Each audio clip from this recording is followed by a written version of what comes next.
Hello friends, welcome to the class. My name is Sudhir. Let's start today's session. हम लोग environment ecology पढ़ रहे थे। आज से हम लोग पढ़ना स्टार्ट करेंगे कुछ इंपॉर्टेंट एक्ट, जैसे कि wild life protection act 1972, biodiversity act 2000, उसके अलावा इन्वायरमेंट प्रोटेक्शन एक्ट 1986। इस तरीके के बहुत सारे एक्ट्स कवर करने वाले हैं। जैसे कि ये तो इंडिया का एफर्ट हो गया, उसके अलावा कुछ इंटरनेशनल एफर्ट जैसे कि साइट्स और बहुत सारी ऐसी इंटरनेशनल इनिशिएटिव जो ली गई हैं वाइल्ड लाइफ प्रोटेक्शन के लिए, उन सब चीज़ों को हम इस वाइल्ड लाइफ कंजर्वेशन के लेक्चर सीरीज में कवर करेंगे। तो चलिए शुरू करते हैं, कुछ इंपॉर्टेंट एक्ट पढ़ना स्टार्ट करते हैं। कोशिश करूँगा कि वीडियो की लेंथ बहुत बड़ी ना हो, ताकि आपको सेपरेट अलग अलग वीडियोज़ मिल जाएँ अलग अलग टॉपिक्स के लिए। चलिए शुरू करते हैं। अगर आपको हिस्ट्री एंड कल्चर की क्लासेस देखनी है तो अनअकैडमी पर अभिषेक श्रीवास्तव सर की क्लासेस देख सकते हैं। डिटेल जानकारी आपको डिस्क्रिप्शन में दे दी जाएगी। साथ ही साथ आप TT100 करके कूपन कोड है यूज़ कर सकते हैं, ताकि मैक्सिमम डिस्काउंट अवेल हो सके अनअकैडमी के कोर्सेज पे। चलिए, तो बायोडाइवर्सिटी कंजर्वेशन की हम लोग बात कर रहे थे। बायोडाइवर्सिटी कंजर्वेशन हम अब यही है कि वाइल्ड लाइफ कंजर्वेशन और बायोडाइवर्सिटी कंजर्वेशन में बहुत डिफरेंस नहीं आपको पता चलेगा जब एक से दूसरे पिलर की ओर हम लोग मूव कर जाएंगे तो। ठीक है, तो चूंकि बहुत सारी चीज़ें मिक्स हैं, इसलिए आपको ये दोनों पिलर साथ में ही पढ़ना पड़ेगा। तो मूव करते हैं हम लोग अपने टॉपिक की ओर। Important acts and rules of government of India. Bharat सरकार के कुछ इम्पॉर्टेंट अधिनियम और कानून या नियम जो डील करते हैं किससे? बायोडाइवर्सिटी प्रोटेक्शन से। बायोडाइवर्सिटी प्रोटेक्शन से बहुत इंपॉर्टेंट है, क्योंकि देखो बायोडाइवर्सिटी को प्रोटेक्ट करने के लिए हमें वो सब चीज़ें करनी चाहिए जो हम कर सकते हैं। क्योंकि अगर बायोडाइवर्सिटी नहीं बचा, फूड चेन नहीं बचेगा, फूड वेब नहीं बचेगा, फूड चेन फूड वेब नहीं बचा, तो जाहिर सी बात है कि कोई भी ऑर्गेनिज्म सस्टेन नहीं कर पाएगा। ठीक है, लाइफ सस्टेनेबिलिटी के लिए ज़रूरी है कि जितने भी इम्पॉर्टेंट ऑर्गेनिज्म हैं वो बचे रह जाएं। हमने देखा कि किस प्रकार हमने इन सीटू और इन सीटू मेथड और इक सीटू मेथड में हमने देखा कि किस प्रकार हमने जू बना के, बोटानिकल गार्डन बना के, नेशनल पार्क बना के, wild life sanctuary, community reserve, conservation reserve, भांति भांति प्रकार की चीज़ें हमने करी अपने वाइल्ड लाइफ्स को प्रोटेक्ट करने के लिए, हमने एनिमल्स को प्रोटेक्ट करने के लिए, प्लांट्स को प्रोटेक्ट करने के लिए। अब चलो ये हमने जगह तो बना दी, लेकिन कुछ इंपॉर्टेंट कानून भी बनाने जरूरी हैं, ताकि अगर कोई गलती से भी कोई गलती करे, तो उसको पेनाल्टी मिले। ठीक है, वो दंड का भागीदारी बने और जो है वो आगे से ऐसी कोई गलती ना करे। उसके लिए हमें ज़रूरी है कुछ कानून बनाना। ठीक है, कानून सिर्फ दंड के लिए नहीं होता, कानून एक व्यवस्था बनाने के लिए होता है कि भाई ये पर्टिकुलर एरिया इनका है, आप नहीं जा सकते हैं। तो एरिया डिफाइन करने का भी काम किसका है? कानून का है। साथ ही साथ इम्पॉर्टेंट एलिमेंट्स बताने का भी काम होता है, एक्ट या रूल्स का, कि फला फला चीज़ यहाँ पे प्रोटेक्टेड है। तो कोई और आदमी जाएगा तो उसको पता चल जाएगा कि यहाँ फला फला चीज़ यहाँ पे मिल जाएगी। फॉरेस्ट राइट एक्ट बहुत सारे लोगों के अधिकारों को बचाने का काम करता है। फॉरेस्ट राइट एक्ट बहुत सारे ट्राइबल एरिया में ट्राइब्स के राइट्स को बचाने का काम कौन करता है? Forest right act. इसी प्रकार एक्ट सिर्फ दंड नहीं देता है, एक्ट मल्टीपल काम करता है, ये कहने का मतलब है। अब देखो, बात यह है कि हमें कौन कौन से एक्ट पढ़ने हैं। सबसे पहला जो एक्ट पढ़ना है वो है इन्वायरमेंटल प्रोटेक्शन एक्ट 1986। सबसे पहला जो एक्ट है इन्वायरमेंटल प्रोटेक्शन एक्ट 1986। फिर wild life protection act 1972, wild life protection act 1972 जिसको अमेंड किया गया 1982 में।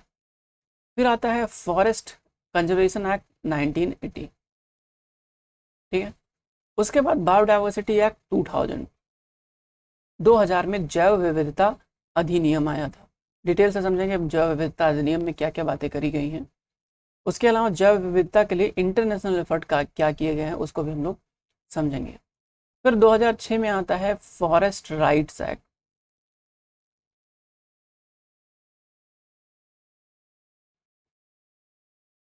फिर 2010 में आता है ग्रीन ट्रिब्यूनल एक्ट।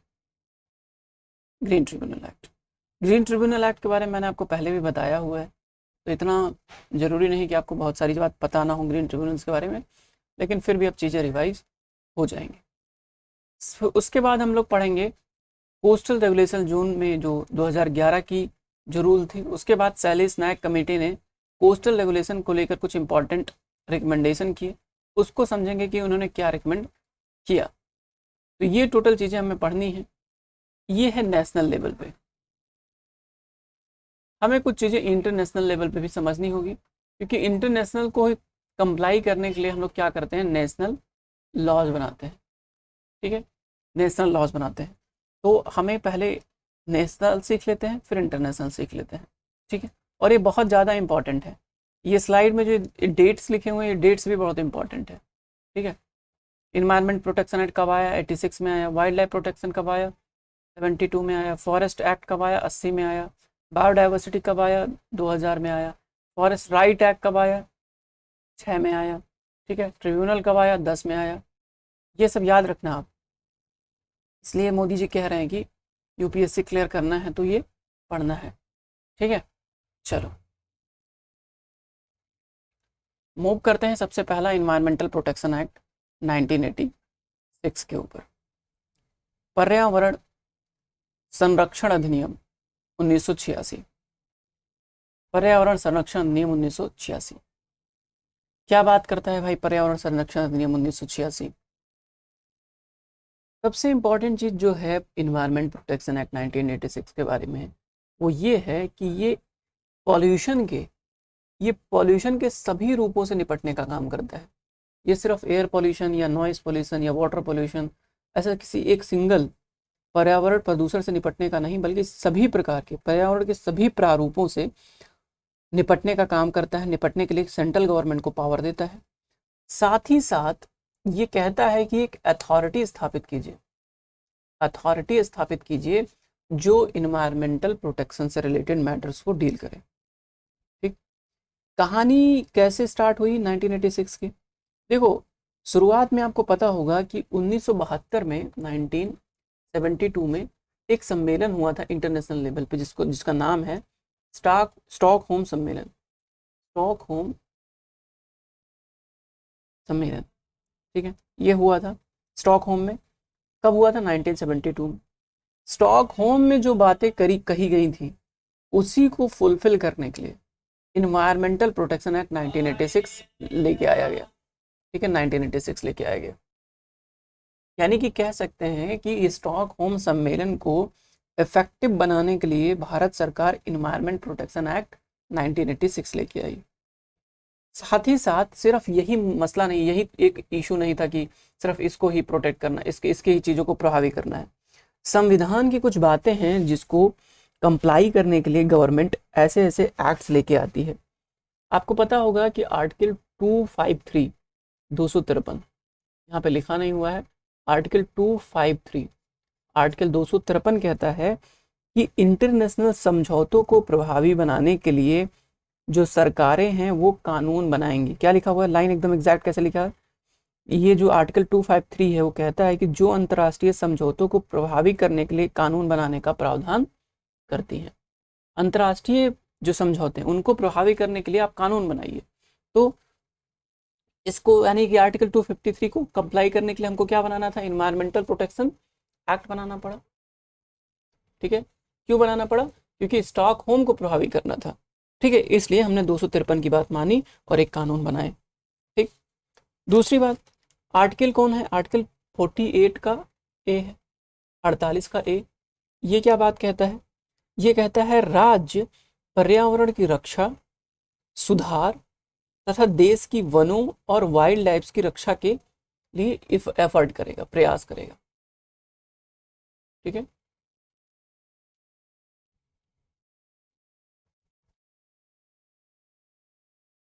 यानी कि जो राज्य है ये कोशिश करेगा कि जितने भी देश में फॉरेस्ट हैं और जितने भी इंपॉर्टेंट वाइल्ड लाइफ्स हैं उनको प्रोटेक्ट किया जाए, ऐसा काम करने का जिम्मेदारी राज्य को दी गई है। ये कहता है आर्टिकल 48A, इसलिए भी ये एक्ट बनाया गया। और ये है आर्टिकल 51 का ए, फंडामेंटल ड्यूटी।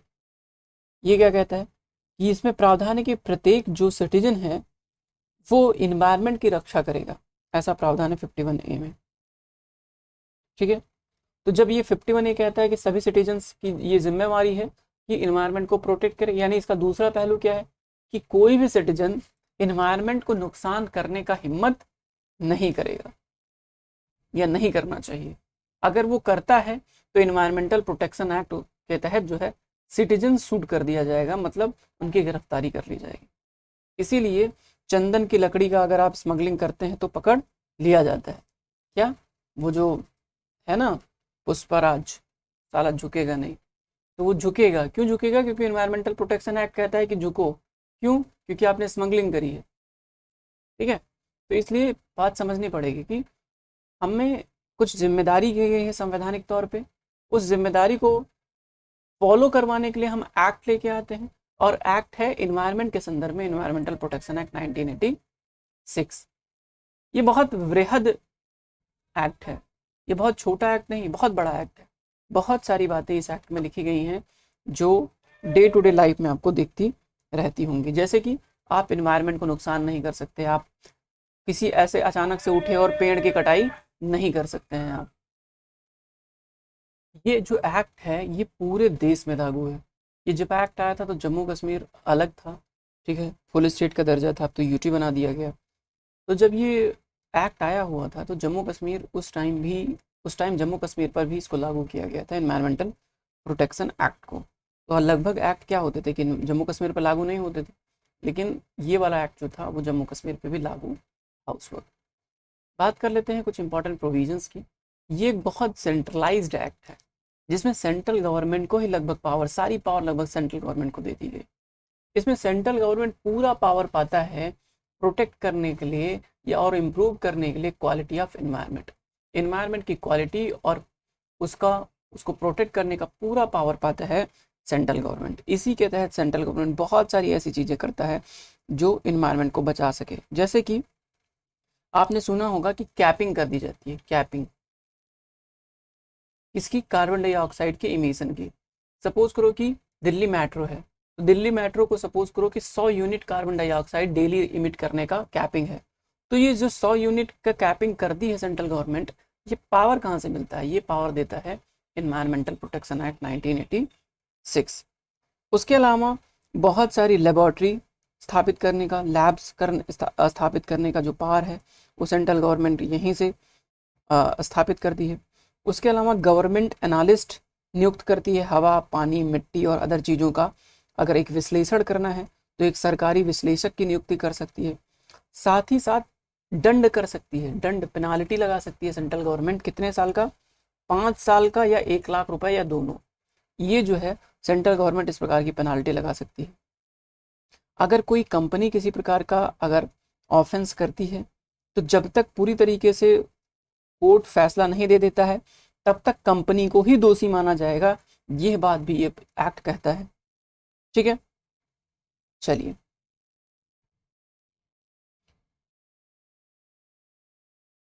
एक चीज और मैं बताऊं कि कोर्ट को इसमें बहुत ज्यादा पावर नहीं दी गई है। इस एक्ट के तहत कोर्ट को बहुत ज्यादा पावर नहीं दी गई। स्वतः संज्ञान, सो मोटो वाला जो कॉन्सेप्ट है, शो मोटो वाला जो कॉन्सेप्ट है, ये कॉन्सेप्ट इसमें कोर्ट को प्राप्त नहीं है। स्वतः संज्ञान नहीं ले सकती है कोर्ट इस एक्ट के तहत। केंद्र सरकार या उसका कोई प्राधिकरण, कोई अथॉरिटी ही स्वतः संज्ञान लेने के लिए कोर्ट से कह सकता है। और एक बात ऐसा कि कोई व्यक्ति जो केंद्र सरकार या उसके प्राधिकरण को 60 दिन की नोटिस सौंपने के पश्चात न्यायालय के पास आया हो तो वो जो है सिर्फ जो है न्यायालय में जा सकता है। मतलब 60 डेज पहले आप नोटिस दीजिए। ठीक है, ये वाला सिटीजन सूट का कॉन्सेप्ट। सिटीजन सूट का कॉन्सेप्ट में क्या है कि अगर किसी व्यक्ति को लगता है कि कोई इन्वायरमेंटल लॉस हो रहा है और वो चाहता है कि कोर्ट इस पर स्वतः संज्ञान ले, तो उस व्यक्ति को पहले 60 दिन पहले गवर्नमेंट ऑफिशियल्स को बताना पड़ेगा कि भाई ये दिक्कत है, आप सुधार लीजिए, नहीं तो हम कोर्ट जा रहे हैं। अगर 60 दिन बाद उनको लगता है कि उसका मैटर सॉल्व नहीं हुआ, तो फिर वो इंसान कोर्ट में जा सकता है। सिटीजन सूट का ये कॉन्सेप्ट है। ठीक है, ये बात समझ में आ गई आपको? अगर कोई सरकारी विभाग किसी भी प्रकार से इस एक्ट के तहत कोई अपराध करता है, तो उस व्यक्ति ने किसी विभाग के किसी व्यक्ति ने जो अपराध किया है, जब तक उसका पता नहीं चलता है, तब तक उस विभाग का जो हेड होगा उसको दोषी माना जाएगा। इसी प्रकार कंपनियों के बारे में भी सेम बात है।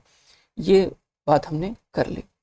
अब बात कर लेते हैं इस एक्ट के तहत और बहुत सारे इम्पॉर्टेंट कमिटी या इम्पॉर्टेंट बेसिन बनाई गई हैं, उनकी चर्चा कर लेते हैं, जो कि बहुत ज़रूरी है। सबसे पहली बात तो यहाँ पे ये है कि genetic engineering appraisal committee, genetic engineering appraisal committee इसी के तहत बनाई गई है। जेनेटिक इंजीनियरिंग अप्रेजल कमेटी इसी के तहत बनाई गई है। यहाँ पे आप देखिए, जो आप सुनते हैं ना, जेनेटिकली मॉडिफाइड क्रॉप्स के लिए एक कमेटी बनाई गई है, वो जेनेटिकली मॉडिफाइड क्रॉप को अनुमति देती है या नहीं देती, उसी का काम होता है ना कि वीटी ब्रिंजल को अनुमति दिया जाए कि ना दिया जाए। या फिर आप अभी इस टाइम चल रहा है चर्चा की वीटी कॉटन, तो वीटी कॉटन हुआ था, वीटी ब्रिंजल को नहीं दिया गया था। तो ये सब जो जेनेटिक इंजीनियरिंग अप्रेजल कमेटी है, उसका गठन कौन करता है, वो कहाँ से अपना पावर लेती है, या उसका गठन किससे हुआ? ये हुआ इन्वायरमेंटल प्रोटेक्शन एक्ट 1986 से, कहीं और छोर नहीं था इसका। देखिए, बहुत इंपॉर्टेंट फैक्ट है ये कि जेनेटिक इंजीनियरिंग अप्रेजल कमेटी जो बनती है वो इन्वायरमेंटल प्रोटेक्शन एक्ट 1986 से बनती है। ठीक है, ये बहुत इंपॉर्टेंट फैक्ट है। उसके अलावा ओजोन डिप्लेशन लगातार हो रहा है। ठीक है, आपको पता है ओजोन डिप्लेशन बहुत ज़बरदस्त तरीके हो रहा है अंटार्कटिक रीजन में। तो ओजोन डिप्लेशन के लिए जो रूल्स बनाए गए हैं कि जो है कंपनियां CFC कम इमिट करेंगी, उसके लिए जो रूल्स हैं वो रूल्स किस एक्ट के तहत बनाए गए हैं? वो रूल्स भी इसी एक्ट के तहत बनाए गए हैं, इन्वायरमेंटल प्रोटेक्शन एक्ट 1986। इसीलिए मैंने कहा कि ये एक्ट बहुत बड़ा है, ये छोटा मोटा एक्ट नहीं है, ये बहुत बड़ा एक्ट है और ये बहुत इंपॉर्टेंट एक्ट है, बहुत इंपॉर्टेंट एक्ट है और बहुत बड़ा एक्ट है। ठीक है, इसमें बहुत सारी बातें करी गई हैं जो आपने सुना भी नहीं होगा, कि आपको आप तुक्के से गेस नहीं कर पाइएगा कि ये इसके तहत होगा। इसलिए मैंने बोला कि जितने इम्पॉर्टेंट डेवलपमेंट हो रही इन्वायरमेंट से रिलेटेड वो लगभग इसी एक्ट में बताई गई। तो इन ओजोन डिप्लेशन सब्सटेंस रूल्स ये कौन बनाया है? ये इसी एक्ट के तहत बनाया गया है। अब ओजोन डिप्लेशन कैसे होता है ये सब हम आगे पढ़ने वाले हैं। ठीक है, एयर पोल्यूशन जब पढ़ेंगे ना तब उसमें हम लोग पढ़ेंगे। चलिए, अब बात कर लेते हैं कुछ और चीज़ें कि जो इस एक्ट के तहत बनाई गई हैं। जैसे national Ganga river basin authority, ये वाला, एक मिनट पेन ले लीजिए। National Ganga river basin authority, ये जो अथॉरिटी बनाई गई है वो इसी एक्ट के तहत बनाई गई है और इसमें कुछ चेंजेस हुए पिछले सालों में, उसको एक बार जानना ज़रूरी है।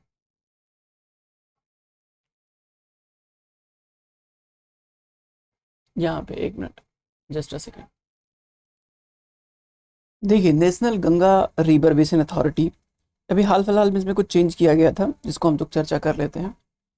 2014 में क्या हुआ था कि national Ganga river basin authority को, जो कि पहले ministry of environment and forest के तहत थी, इसको ट्रांसफ़र करके कर दिया गया ministry of water resource, river development and Ganga rejuvenation में। तो क्या कर दिया गया, फॉरेस्ट मिनिस्ट्री से उठा के इसको कर दिया गया वाटर मिनिस्ट्री के तहत, जो है national Ganga river basin authority को, जो कि स्थापित किया गया है इन्वायरमेंटल प्रोटेक्शन एक्ट 1986 के तहत। अब it was established by central government, ये सेंट्रल गवर्नमेंट के द्वारा इस्टेब्लिश किया गया इन 2009 में स्थापित किया गया था अंडर इन्वायरमेंटल प्रोटेक्शन एक्ट 1986 के एक्ट के तहत इसको स्थापित किया गया था। इसी के तहत गंगा को नेशनल रिवर के तौर पे घोषित किया गया है, which also declared Ganga as a national river for India. ठीक है, तो नेशनल रिवर ऑफ इंडिया कौन है, वो है गंगा। ये डिक्लेयर कौन करता है, यही एक्ट करता है इन्वायरमेंटल प्रोटेक्शन एक्ट 1986।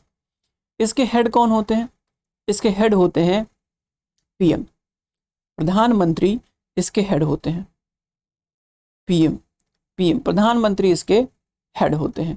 प्रधानमंत्री इसके हेड होते हैं national Ganga river basin authority के। नेशनल गंगा काउंसिल की बात कर लेते हैं।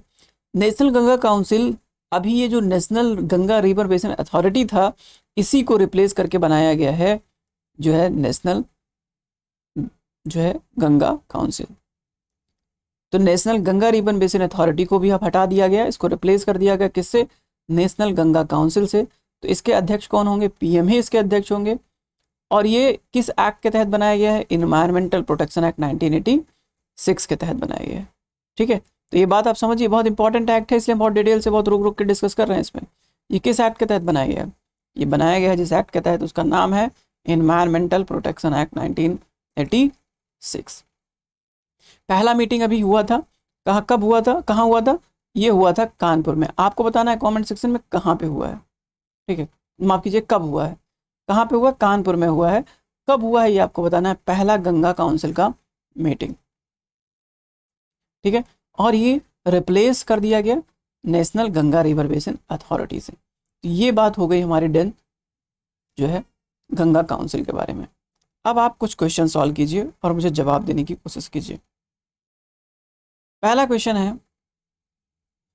है आपके स्क्रीन के सामने। फर्स्ट क्वेश्चन, बताइए क्या सही होगा। 1 मिनट का वक्त लेते हैं और बताइए कि क्या सही होगा।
आई होप कि आपने जवाब खोज लिया होगा।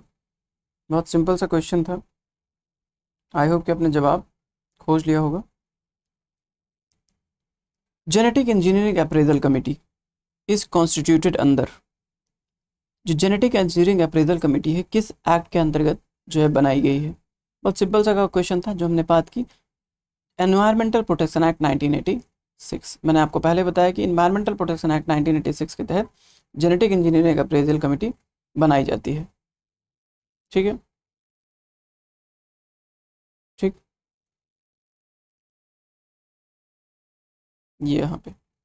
चलिए अगला क्वेश्चन सॉल्व कीजिए।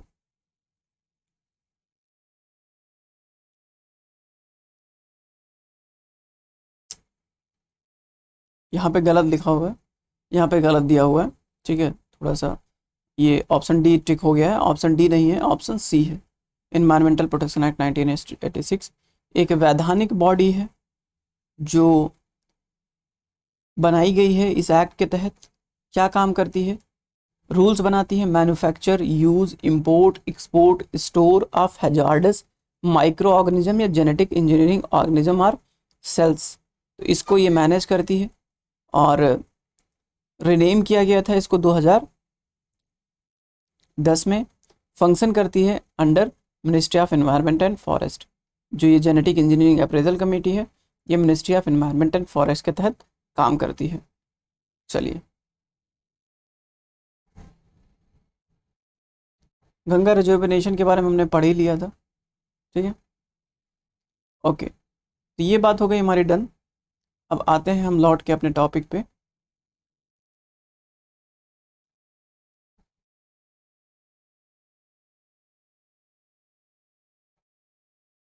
इन्वायरमेंटल इम्पैक्ट असेसमेंट की बात कर लेते हैं।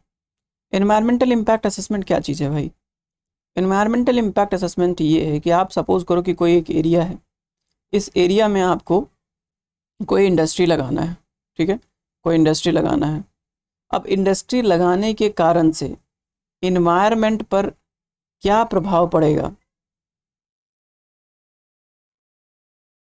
इन्वायरमेंट पर क्या प्रभाव पड़ेगा, इस बात को क्या करेंगे? असेस करेंगे, असेसमेंट किया जाएगा इस बात का। और जैसा रिजल्ट आएगा उस हिसाब से इस इंडस्ट्री को अनुमति या इसको प्रोहिबिशन किया जाएगा, उस पर रोक लगाई जाएगी। अनुमति दिया जाए या ना दिया जाए, ये बात कैसे डिसाइड होगी? इन्वायरमेंटल इम्पैक्ट असेसमेंट से। असेसमेंट में जो बात निकल के आएगी उस हिसाब से जो है इस इंडस्ट्री को अनुमति दी जाएगी या अनुमति नहीं दी जाएगी, ठीक है। तो इन्वायरमेंटल इम्पैक्ट असेसमेंट का कॉन्सेप्ट कहाँ से आया है? ये इन्वायरमेंटल प्रोटेक्शन एक्ट 1986 से आया है। पर्यावरण संरक्षण अधिनियम 1986 से आया है, ठीक है। तो इन्वायरमेंटल प्रोटेक्शन एक्ट सिर्फ और सिर्फ किसी एक पर्टिकुलर चीज़ से डील नहीं करता, बहुत सारी चीज़ें हैं जो इन्वायरमेंटल प्रोटेक्शन एक्ट के तहत आती हैं, पर्यावरण संरक्षण अधिनियम के तहत आती हैं, ठीक है। तो ये इम्पॉर्टेंट बात है जो आपको समझनी थी। बाकी इन्वायरमेंटल इम्पैक्ट असेसमेंट से एक मेंस का बहुत इंपॉर्टेंट टॉपिक है जो हम डिस्कस करेंगे जब भी ये चीज़ें ख़त्म हो जाएंगी, तब हम लोग मेंस को डिस्कस करेंगे, तब हम लोग इन्वायरमेंटल इम्पैक्ट असेसमेंट को बहुत डिटेल से कवर करेंगे, ठीक है। तो ये इन्वायरमेंटल इम्पैक्ट असेसमेंट की बात हो गई, गंगा रिवर बेसिन अथॉरिटी की बात हो गई। तो चीज़ें हमने ऑलमोस्ट कवर कर ली हैं इन्वायरमेंटल प्रोटेक्शन एक्ट 1986 के बारे में। आई होप कि इससे ज़्यादा आपको इस एक्ट के बारे में नहीं पढ़ना होगा, ठीक है। तो मिलते हैं नेक्स्ट वीडियो में। Thank you so much for watching.